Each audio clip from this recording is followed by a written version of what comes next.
Welcome to Sales Velocity TV, where we pull back the curtain on how the top businesses in the world sell more with less resistance. Bringing over 50 plus years of combined sales experience and over 100 million in revenue generated, please welcome the hosts of Sales Velocity TV and two incredibly entertaining gentlemen, Andrew Cass and Aaron Parkinson.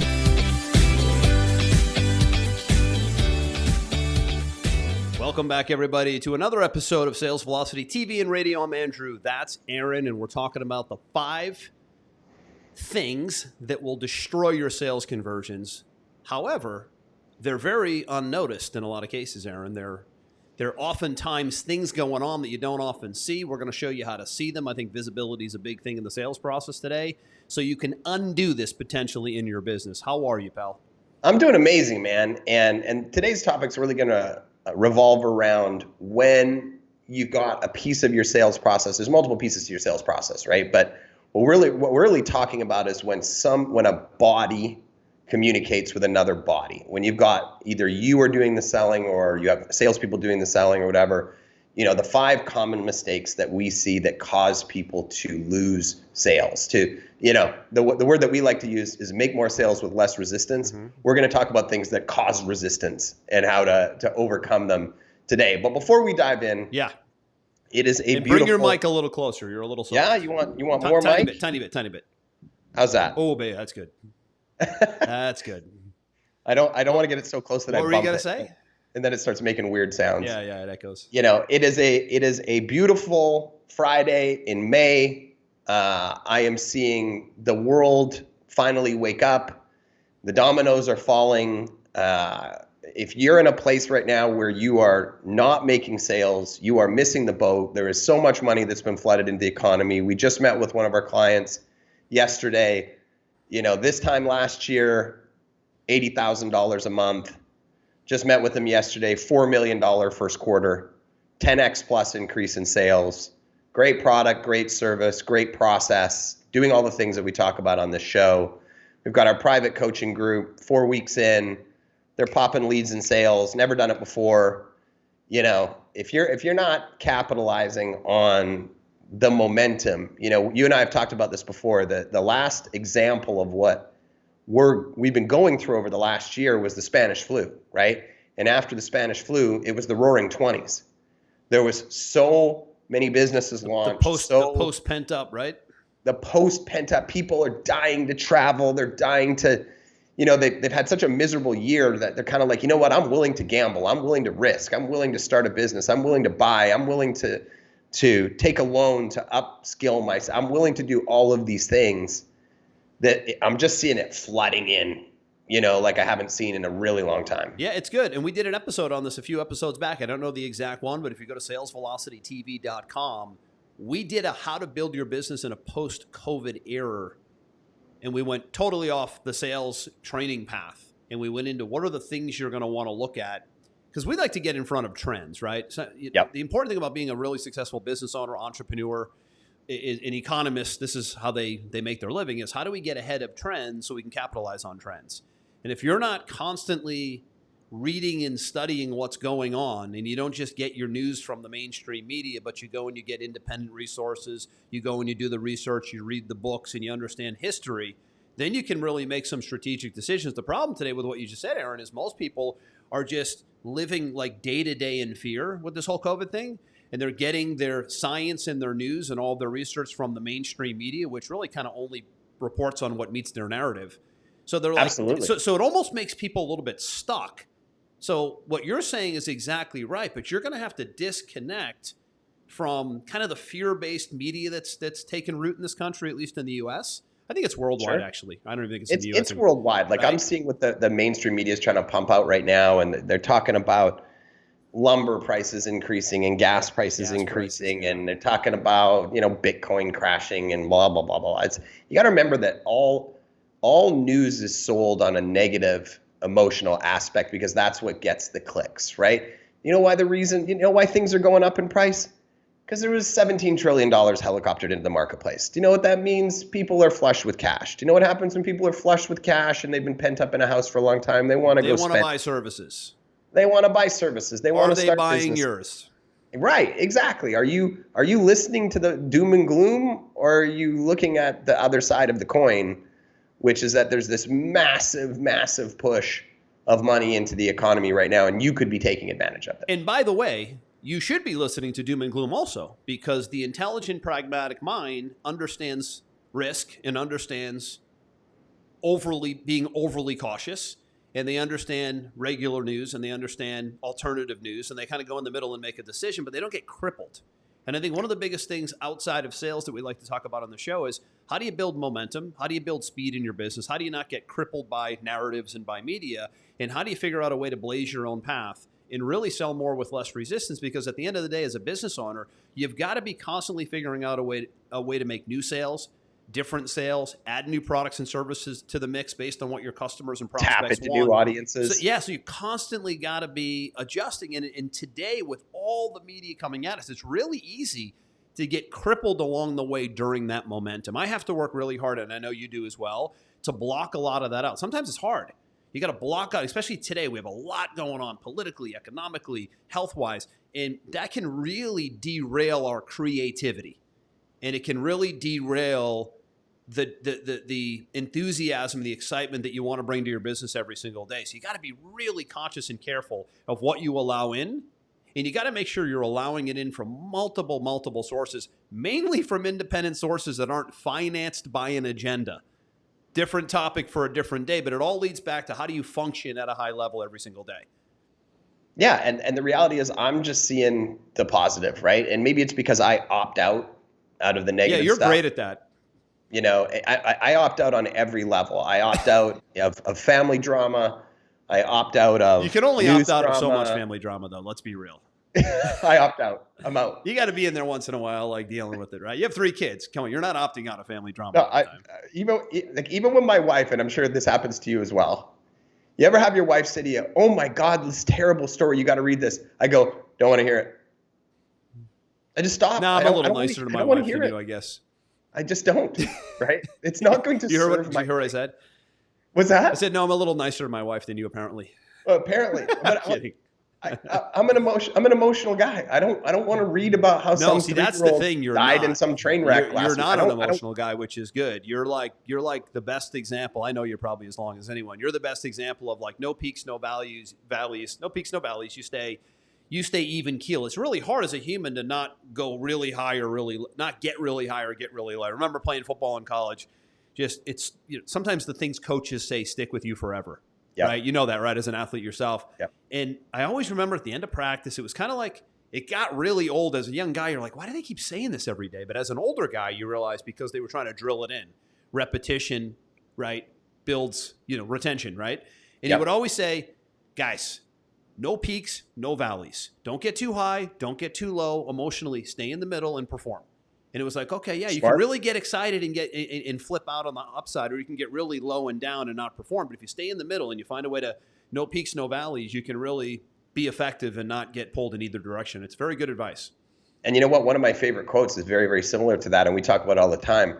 When I go into any type of process where I'm developing an offer, or I need to sell something, or I'm trying to establish a joint venture or whatever, I always go into it expecting the best. I always expect the best, but I'm not emotionally attached to the outcome. Mm-hmm. And that's a big lesson in selling, by the way, because sometimes selling meets a lot of resistance and awkwardness is when you need to make the sale. You need to make the money. If you don't, we'll talk a lot about that with these. That's one of the 5 mistakes, right? Is that when you're so attached to the outcome, you can't really be yourself, be authentic, and be a good communicator because you're so attached to the outcome. So it goes back to no peaks, no valleys. You're somewhere in the peak or you're somewhere down in the bottom of the valley. You're not in the middle, just being yourself. And we talk about this a lot in sales. Sales is just good quality communication and sharing solutions with no real pressure, no real attachment to the outcome. But so many can't really pull that off. And a lot of times it just takes time. It's a practice skill. It takes time, experience, time in the game. Let's dive into some of these key points. And we said it was the 5. I mean, we actually have 10 here. We'll see how far we get through. We like to over-deliver. 6. We present 5 in our marketing, but we'll deliver 10. Whatever. It's our show. We'll do as many as we want. Maybe we'll do 7 just to be weird.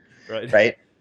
Number 1 is when you've got that one-on-one communication, one of the biggest mistakes that we see is allowing the prospect to lead the dance, lead the sales process, right? Jordan Belfort, we quote him, all the time because he's one of the greatest salespeople on earth, right? He talks about keeping people in between the lines, not letting them get too far off track this way or too far off this track, and just keeping them in the process from information. It's the straight line philosophy. Straight line theory, right? It's super easy during the sales process to let the prospect take control and lead the discussion. And it can happen due to a number of different variables like the prospect's personality or their experience dealing with salespeople. It also could be the salesperson's inability to ask the right question and move the sale forward. What we found is that the best way to maintain control of the sale from the very start is to make sure that you're asking the right questions, right? And when somebody starts to get, derailing the process, is to bring them back in line with the right question, right? Mm-hmm. By asking those quality questions, you'll have far better control over the outcome of the sales, interaction, and the number of sales that you can make will increase. And so, I know that you were taught this very, very heavily in your initial days, on Wall Street, then in the mortgage brokerage industry, and then selling your own prospects. What insight can you share on this particular point for today? I think a lot of salespeople today, like you said, they jump into, here's what we do, here's how we can help. We've been doing this X amount of years. We're really the best. We stand out. But like you said, if you just slow that sales process down a little bit and you start getting into the mind of the prospect, we've talked about this in episodes past, and you ask the right questions, they bring out information on their own versus you bringing out the information and trying to kind of ram it down their throat. So it takes a paradigm shift in the way most are used to doing things. You'll see the pros do this. They come across as very interested in where you're at right now. And they genuinely are. They're authentic. They're real. They're not just doing it as lip service. And you can kind of tell the ones that are as well. But rarely do you get into a presentation with somebody where they take the time to slow it all down and really figure out, where are you at? And is what I have to deliver something that can meet you where you're at to get you to another level? And when that elegance is there and that professionalism is there, and when it isn't. So it's an important starting point, because today most higher ticket sales are done on a Zoom, on a phone call, in person, right? Rarely do people go to a website and just buy something for $5 or $10K. Doesn't really happen much. So there needs to be the people component integrated into the process. And when that happens, you're going to need to really get into the mind and the heart of the prospect. And that's not easy to do without understanding what we're talking about here today. Yeah, and I think that, I like to talk about my mistakes. I think that anybody that doesn't talk about their mistakes is it's not authentic. Wins and losses, right? Yeah, that's where you learn, right? And I remember when I first started doing presentations, back then it was over the phone. It wasn't over Zoom, obviously, because it was a fairly long time ago, is when I first came into the space, I approached it from trying to get them to like me, right? And obviously there's a certain benefit to people liking your energy in your communications, but there's a difference between liking you and respecting you, right? And I remember my goal was always just to try and get them to like me. And I figured if they liked me, then they would buy my stuff, right? And there is a certain element of that that's important, but usually that comes from a lack of confidence in what you're doing, right? And I remember somebody saying to me, you're coming here with a product or service that's supposed to change this person's life in some way, shape, or form, right? And you're basically selling them on this concept, right? What the person's looking for in your particular niche is leadership, right? They're looking for leadership. And when you keep control over the conversation and you don't try too hard to be buddy-buddy, you more pivot into that leadership role, it has a tremendous impact on your conversation. And the example, one of my original mentors used is, he said, you're supposed to be the leader, but what you're acting like is their neighbor, right? They don't want to take advice on their specific problem or service from their neighbor, They want to take it from a leader. What did he mean by acting as their neighbor? Meaning you were like being overly friendly, too casual? Yes. Yeah, and not enough direction. Not allowing the conversation to have any frame. We're all over the stuff, talking about sports and that makes sense. Families, and and it's going to have a little bit of that. A little bit of rapport in the beginning, cool, but when you start, you don't dwell on it. We're all buddy. There comes a line where all of a sudden the leadership part fades away because now you're just friends, you're equals in this environment. And now they don't look at you as a leader. They look at you like their neighbor. Yeah, and they're not going to give their neighbor $10,000. That's not happening. Yeah, that's a good point. Right? So it's part of what you have to think about when it comes to allowing the prospect to lead the sales process, right? Got to make sure that you've got your system, you've got your process, you've got it laid out, you're asking the right questions, you're listening, you're responding, and keeping them moving from where they started to essentially where they need to go. Not where you want them to go, but where they need to go based on what you can offer them. Do you remember the movie The Bronx Tale? I never saw The Bronx Tale. The Bronx Tale was Robert De Niro, kind of gangster in the Bronx movie, how the mafia moved. And like, I think his name was Guillermo, I forget, or Geronimo, one of those names. The kid kind of coming up and wanted to be like the mafia bosses. And he's like, yo, Sonny, is it better to be loved or is it better to be respected? It was like the big theme of the movie. And in the mafia, it was like, it's always better to be respected, not loved, because then you're almost kind of feared, right? But it's funny. When you said it a second ago, it brought me back to that core line in A Bronx Tale. Is it better to be loved or is it better to be respected? It was like he was trying to learn that the whole movie. The young kid was probably 18. And you got to show up as the expert in your field, right? And that does lean more towards respected than loved. Yeah, because you might be a little harsh. You might have a little bit of a style someone doesn't like. But if they respect your leadership and your direction and your authority and the fact that you can put a system in place to help them, you don't have to be the most liked guy in the world, right? Let's be honest. That's such a great point. The people who are absolutely excellent at what they do, and when I say excellent at what they do, I know your mind will go to sports because you're a sports guy. I'm already there. Right. You read my mind. Right. Does everybody like that person? And I'm there on 3 guys right now where you're right. Name them. Okay. So there's a fantastic book that, Aaron, I don't even know if I've mentioned this to you, but one of the best books I ever read is a book called Relentless. Yes, it's a book about the private trainer behind Michael Jordan, Dwayne Wade, Kobe Bryant. He was like the whisperer over the last few decades, by the way. The book breaks it all down. He got Jordan first. Tim Grover. He got Jordan first. He then got Kobe, and he then got Dwayne Wade, right? Yep. He was like their inner guy. And those 3 guys come to mind because you can really learn about how they are. And they were never easy guys to get along with. They were tremendous leaders, tremendous competitors. By the way, Brady's this way. LeBron James is this way. Tiger Woods is this way. People love them. I love these guys, all of them. They all kind of have their things, right? But at the end of the day, what I love about them is I love how serious they are, how committed they are, and how they get completely pissed off if you interrupt their flow. If you break their routines, if you don't do your job that you've been trained to do for X amount of years, if there's breakdowns, you will see. Dan Marino was like this too. You'd see guys you'll see them ripping players on the field because you've broken their stride and they rarely mess up. But when they mess up, they own it. And these are guys that, Jordan especially comes to mind. People feared them, respected them. Some loved them. Their close inner circle tended to love them. But really, it was more like, man, these guys are tough to get along with. They're tough to deal with. But that's because they set their expectations so high. The bar is so high. So, like you said before, these were guys that were tremendously respected, but they weren't liked by a lot of people. Not by everybody. Yeah, I wouldn't say everybody. Of course, they have their but they were always like they would keep a close alliance of people. Yeah.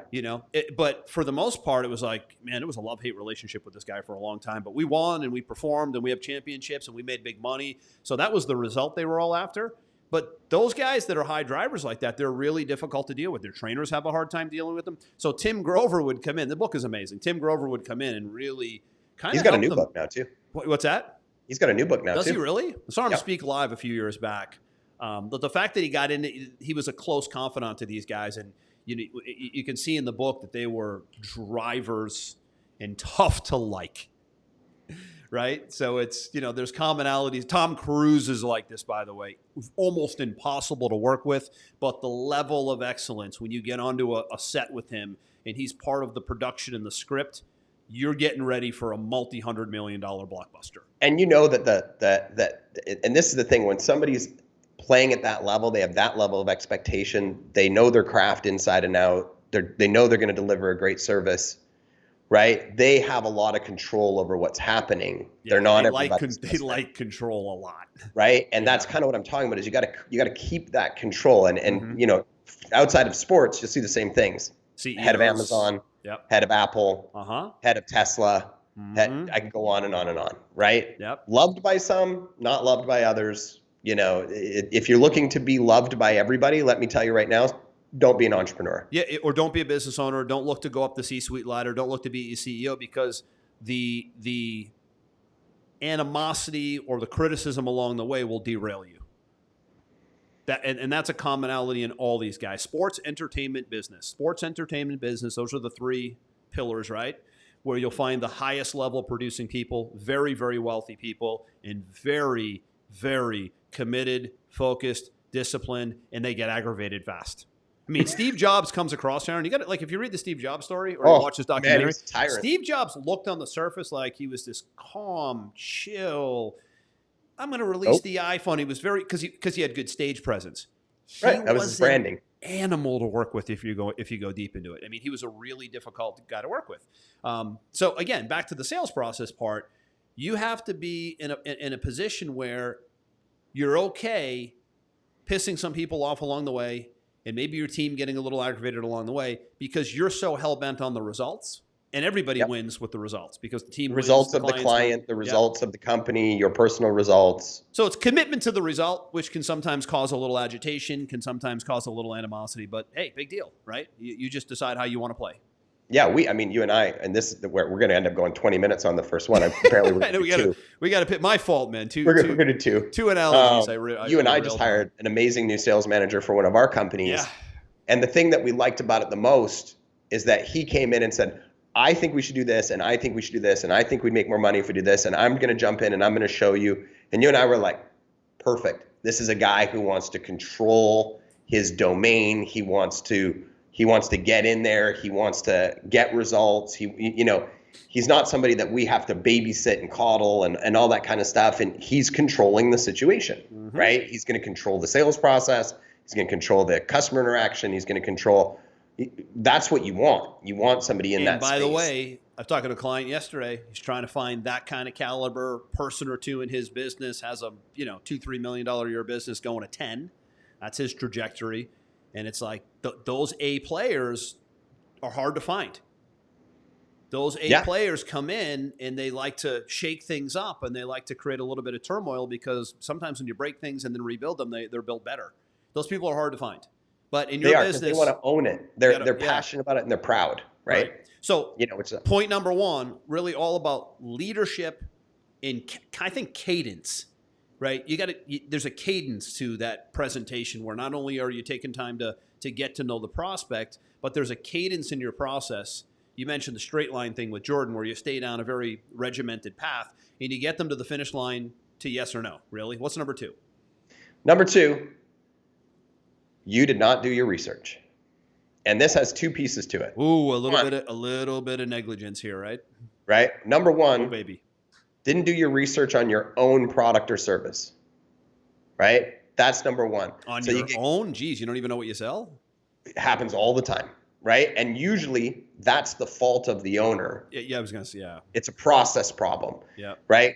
The person didn't get trained well enough. So now they get stuck in a lot of awkward ums and ahs and I don't knows and let me find out for you. They're worse lying, right? and now all the credibility, talk about controlling the process. Now you just lost control of the process. Because you don't know the answer, right? You don't know the rebuttal. You don't know what you really do. Yeah, you don't know what you really solve. You don't know where your product's available. You don't know how long the guarantee is. All of a sudden now you've lost control. You look weak. Right? You look weak. Were you going to add something there? No, I was going to say it look. I don't. Sorry to cut you off. It looks weak, right? Very You look unprepared. You look weak, and you lose more credibility by the moment when you don't have tremendous knowledge and passion around what it is that you're selling. Absolutely. The other side of that is that you didn't do research of the person that you're talking to. Now, some people will say, well, but the way that I, have customers come to me, there is no information. Okay, right? If that's the case and you've got no information, then you can't do research. But what really great sales processes have is some sort of information gathering before that person gets to, some type of sales presentation or process, right? Survey, questionnaire, intake form, whatever, right? Yeah. Like for me, the very first thing I'm looking at is their email. Like, can I pull a website out of there and can I go into social? Can I look up their name? Can I see what they're doing, potentially what their business is, what their model is, what fires them up? If I've got a questionnaire attached, I know, Listen, where they're Aaron, stuck. there's no shortage of places to do the research on the prospect, even if they don't provide it today, with Google, with Facebook, with social media.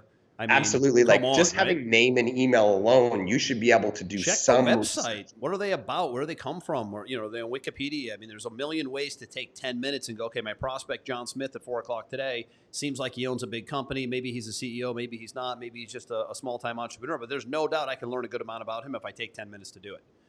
Yeah, and just me going into conversations with people and saying, look, clearly you've been doing this a long time. I see you worked at this company and this company and this company. I saw it on LinkedIn and blah, blah, blah. Instantly the person goes, oh, I'm dealing with a professional. Exactly. This guy showed up prepared. He's switched on, right? Just being able to just quote a couple little things. I saw you make this post about this or whatever. They're like, oh, this isn't just your average interaction. Took the time, cared, right? Right? Took the time. So I interviewed our new social media manager. She's probably listening because she produces the show, so I'm going to give her a compliment, right? So I interviewed her a couple of weeks ago, sharp as a tack, and then she starts going, well, I've done a lot of research on you and on Pipeline Pro and the company, and I have a couple questions for you based on the research that I've done. Ding, ding, ding, ding. I'm like, you're hired. Like the interview wasn't even done. Because of what you just said a second ago, Aaron, I was like, that attention to detail and that thoughtfulness and thoroughness, when do we get started? Right? Was all of a sudden you were like, take my money. Right? What's number 3? Number 3 is you neglect your sales pipeline. Follow up. Everybody loves the fresh. Everybody loves the new. Oh, somebody else booked on my calendar. Ooh, I got a new presentation. Ooh, new. Everybody loves the new, right? But what percentage would you say of sales come from the first new interaction versus some type of follow-up process? It's different everywhere, but generally speaking, you're probably going to see, maybe it's the 20-80 rule, right? Maybe it's 20 to 30% you can comfortably sell on the front and get a decision relatively quickly. But then maybe it's 70 to 80% that need long-term follow-up, nurture, bad timing, more social proof, more information, something dropped in the mail, right? There should be a process for that long tail follow-up, especially as price goes up, the more that's needed, right? The higher the price point, the more that's needed.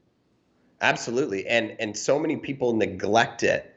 And the great thing is that there are so many ways to automate a huge amount of that process. Yeah. That's why we built Pipeline Pro, that sponsors the show, where you can be sending follow-up emails, you can be sending follow-up texts, you can be scheduling follow-up phone calls, you can be sending people more information. You can go, like you'll go deep. You'll send them a piece of direct mail. You might even send them a gift on their birthday. You can go as deep as you want, and obviously it's dependent on the price or the service, but when you put that kind of effort, when you put the same amount, if not more effort into your follow-up process in your pipeline than you do on your first interaction, you'll see your business 5x overnight. Have a client who's an attorney, mention him a lot on here. He's a really good marketer. You don't always see really good marketing attorneys. You just see them kind of posting big, broad advertisements all over the place. But they do patents, and that's a competitive space. And it can be commoditized with companies like LegalZoom doing patent searches for like $200. His is almost $2,000. And every single prospect that calls the company, they run huge ads every month, 6 figures a month in ads, right? Every single prospect that calls the company, most of it comes in by phone call, a little bit by web form. Every single one, Aaron, they invest in the prospect, meaning a package goes in the mail the next day with a copy of his book and a letter from him. Wow. 400 a week-ish. Wow. 500 a week, more like 200-300 a week, I think, about 1,000 to 1,200 leads per month. Get that. That's an investment of only about $4 or $5. Lands on their desk. A lot of people don't make decisions on that right away. They like to shop it, but when they get the book in the letter, in the mail, on their desk or on their kitchen table, You're it's up here. Credibility goes through the roof. And what happens is they circle back and they go, I was looking at a lot of different routes I could take, but then I got your book. But then I got your letter with the book, and I was like, this is my guy, because he's taken the time to really know the fact that most of those initial calls are going to need a little bit more, especially today. They're going to need a little bit more long-term follow-up, and that's a process that is in place, and it's been in place since I've known him, and it works very well. Most people are like, what? He puts it in the mail? Just send him a PDF. What are you talking about? Go ahead and do it. And then test again. And then test against physical and see what happens. Test it. Man, that physical thing, though, that just blows your mind when somebody takes that level of effort. But it goes back to what you said before, though. They're thorough, they're thoughtful, and they want to provide more. They're not lazy, right? Nope. That's impressive. They're willing to invest. They're willing to invest. Amazing. And that's free. That's free. That's sent out for free. Okay. Next one up on the list. And we'll recap them at the end, by the way. You make promises your company can't keep. Now, this is an interesting one because you might make the sale, but it will be the worst sale you ever make because you will eventually lose the sale, possibly have refunds, possibly have chargebacks, possibly have reputation damage. No sale is worth that experience. They say one bad customer is worth 100 good customers. Like the damage that they can do, especially in today's world, when you're over promising and under delivering, is a mistake that we see a ton of salespeople, sales organizations make because they're like, I just need to make the sale. I just need to make the sale. And all of a sudden they set this expectation over here and your company can't do it. And all of a sudden, it's a giant firestorm of problems that are going to happen inside your organization. Right on. Right? If you're the business owner and you oversee a sales team, you have to be careful of that because the sales team won't care as much as you do as the owner about overselling and under-delivering. That tends to come with, rough and raw sales guys who are there to make a commission but not really there to deliver great service as well. So it's one of those things where if you're the one selling and you own the business and you created the product, it's different, right? Because you're gonna usually deliver what you say. But when you start bringing in outside people, you got to make sure they're not under promising and over delivering and under promising, right? That happens a lot with teams and growing a sales process that you have to be careful of. Well, and I don't want to be that guy that's like over pumping our own thing today, but it's one of the features that makes Pipeline Pro so awesome is that your sales team can call and email and text all within the platform. And it can be seen and it can be tagged and dated and timestamped. So if you, the owner, want to go in and monitor that whole thing, you're not like, where was the call made? Where did they send the email from? Did they text from their phone? It's like shit's everywhere. Yeah, and you can go in and say, I'm just going to listen to the last 10 calls that this person made. I did it yesterday with one of our people. I did it yesterday. I'm going to go listen to 3 calls, but I didn't have to go find them, Aaron. They're right there. We had that client last year where like their sales team went rogue and just started they went from doing one-on-one calls to group webinars and the crazy stuff they were saying. But here's the funny thing. They were calling from the platform so that the owner could hear them at will anytime he wants. And then they were like, you know what? I think I'm going to go do group Zoom sessions. Nobody knew about it. Nope. And then they couldn't get the recording, so they have no idea what was being said. And by the way, they were selling, but they were doing what you just said. There were people like, what was I just sold? This isn't what's being delivered. Right. So they went rogue. They went off the reservation. Really important today to keep you and your salespeople on the reservation, everybody using the same systems, everybody in one place so that you can audit it and you can monitor it and you can hold people accountable. So accountability in sales is everything. Yeah, this is where the money happens. This is where the first transaction happens. It's where the money happens, but it's also where the breakdowns happen if you let it get away. Absolutely. No question about it. Last one for today. You don't pay attention to what your prospects and your clients are saying. So this is where like the first topic we covered can kind of go the other way, where you're like, I'm going to say this is going to happen next, blah, blah, blah, blah, blah, blah, blah. I'm going to force this. And you don't have the other side to the equation, right? You got to be asking the right questions, and you got to be listening. And you got to be listening because it will give you clues for whether or not this is the right service for this person or not. Because it's just as important to recognize if it's not than it is if it is, right? So when you ask questions to dig deep into their goals, their problems, their previous experiences, what they're hoping to get out of this, you gather so much information that allows you to make that decision, and assuming you can serve them and you can help them, right? That information carries through to the rest of the process, your onboarding process, your communication process. I mean, just asking, a simple question like, oh, hey, you bought this product service from somebody before? Yeah. What was your biggest challenge with it? There was no communication. They never kept me in the loop. They never reached out to me, blah, blah, blah, blah. You can, if you are better at that than your competitor, you can say, well, how we do it is we do blah, blah, blah. We reach out to you 3 times a week. We host a Zoom every 2 weeks. We follow up with you email once a day. And all of a sudden the person's like, oh, finally I found the person or the group or the team that I want to work with. And then you carry that through, when you're delivering whatever service you have, you say, big asterisks. This person values communication above all else. Make sure we overly communicate with this client because that's their biggest pain point, right? But if you don't gather that information, then you're not finding out what could drive them to work with you and what could make their experience post-transaction exceptional, because the first sale is just the first sale, right? Your goal should be to make a sale, build a fan, make ongoing sales, increase your lifetime value, have them refer you to others. There's like all these things that happen after the sale. So if you're gathering this information properly, then you can make sure that experience is custom tailored for the most significant outcome. That's what Dan Kennedy said in one of our episodes early on. You want to make a sale to get a customer, not get a customer to make a sale. Correct. Big difference, right? Now you're in the path of customer development and relationship development, not just get paid. Absolutely.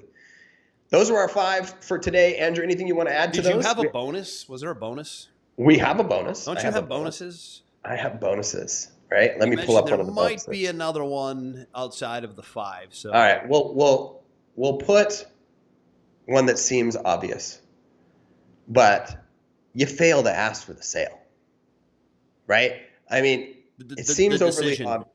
You don't gather the decision, right? Now, there's a lot of people that are like, well, I don't want to make the conversation awkward. You don't have to make the conversation awkward, but you need to know what the next steps are, right? I don't know about you, Andrew, but almost without fail, if I've conducted the process correctly, at the end of it, the prospect will say, okay, great. What are the next steps? Right. Right. There's my opening. Mm-hmm. Right. And I just outline exactly what I want to happen next with complete clarity. Right. First thing I'm going to do, I'm going to send you a proposal. You're going to review it. We onboard people on Tuesdays.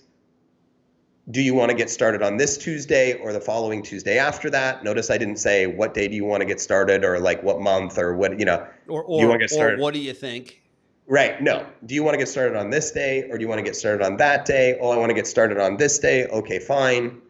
We're going to send out the proposal. You're going to sign the agreement. If you have any lingering questions, it's fine. Email me. But if I don't hear anything back from you, then my assumption is we're kicking off on Tuesday. How does that sound for you? Oh, that sounds amazing. Okay, great. Very chill, very casual. It's very casual. Very leadership driven.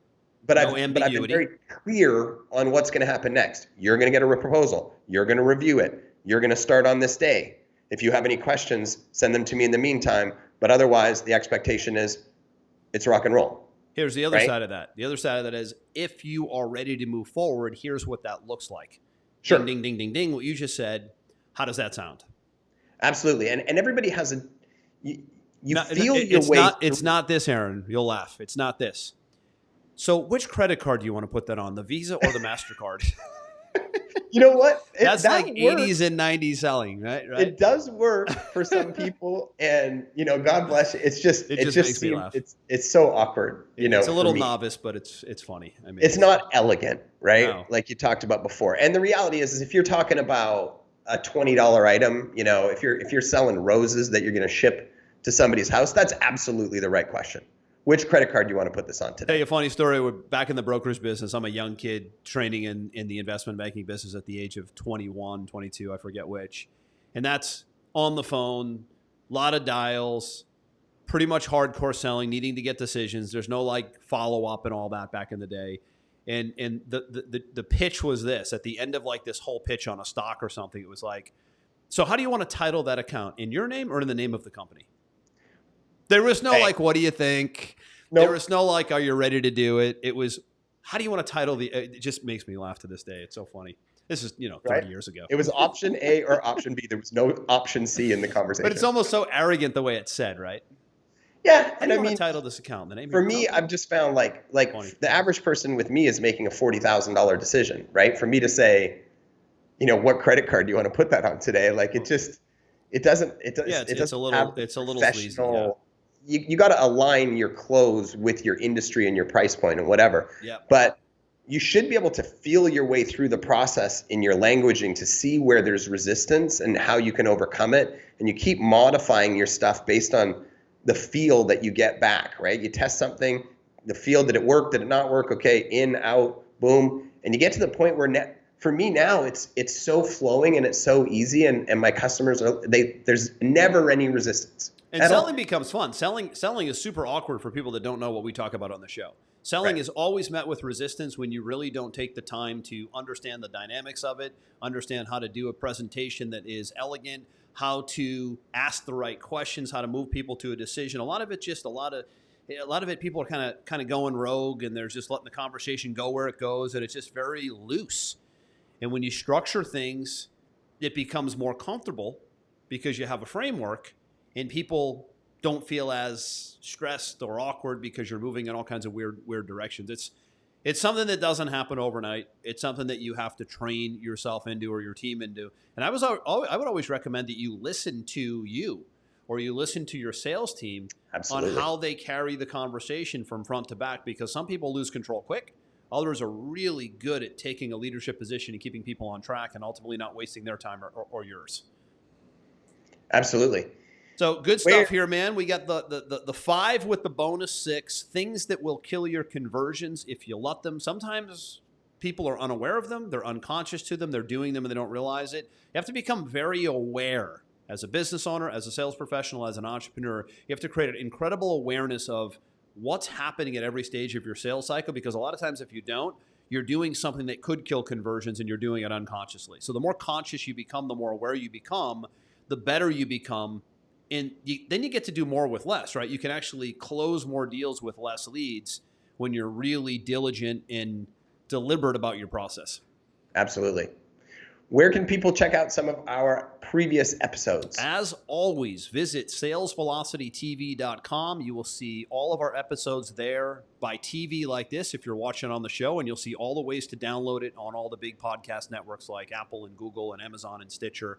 And all those spots. So listen on the go. Watch us live every Friday, 11 a.m. Eastern in the public, wide open Sales Velocity TV Facebook page. And we'll see you on the next episode. This is Andrew. That's Aaron. We'll see you next time.